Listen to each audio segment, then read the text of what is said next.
মুখ্যমন্ত্রী শুভেন্দু অধিকারীর শপথ গ্রহণ উপলক্ষে শিলিগুড়ির হাসমি চকে আনন্দ সমাবেশ ও ধন্যবাদ জ্ঞাপন কর্মসূচির আয়োজন করল বঙ্গীয় হিন্দু মহামঞ্চ। আতশবাজি, স্লোগান ও পদযাত্রায় উৎসবের আবহ তৈরি হয় এলাকায়। প্রতীক্ষার অবসান, বাংলায় সনাতনীদের সরকার স্থাপন এবং রামরাজ্য স্থাপন হতে চলেছে। আজ এই বাংলায় বিগত তোষণের সরকারকে সরিয়ে পশ্চিম বাংলাকে সোনার বাংলা বানানোর স্বার্থে যে মানুষটি আজ শপথ গ্রহণ নিয়েছেন, ওনার নাম শুভেন্দু অধিকারী, যিনি লাগাতার এই পশ্চিম বাংলার হিন্দু সনাতনীদের স্বার্থে রাস্তায় মাঠে থেকে লড়াই করে গেছেন। আমরা ধন্যবাদ জানাবো দেশের প্রধানমন্ত্রী নরেন্দ্র মোদীকে, ধন্যবাদ জানাবো দেশের স্বরাষ্ট্রমন্ত্রী অমিত শাহকে, সাথে ধন্যবাদ জানাবো শুভেন্দু অধিকারীর মতন মহাশয়কে।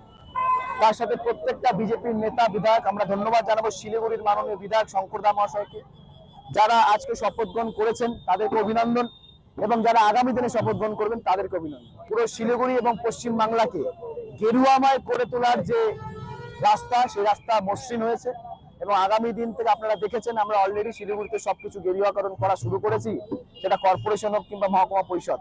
আগামী দিনে কলেজগুলো শুরু হয়ে যাবে গেরুয়াকরণ করা।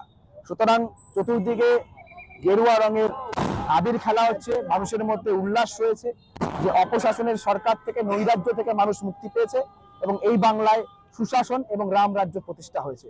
তাই আমরা মহামঞ্চের পক্ষ থেকে সকল সনাতনী নাগরিকদের আমরা ধন্যবাদ জানাই যে আমরা সবুজ রংকে সরিয়ে এই বাংলায় গেরুয়া আবিরের রংকে প্রতিষ্ঠা করতে সার্থক হয়েছি, সক্ষম হয়েছি। আপনার নামটা? বিক্রমাদিত্য মন্ডল, সভাপতি, বঙ্গীয় হিন্দু মহামঞ্চ।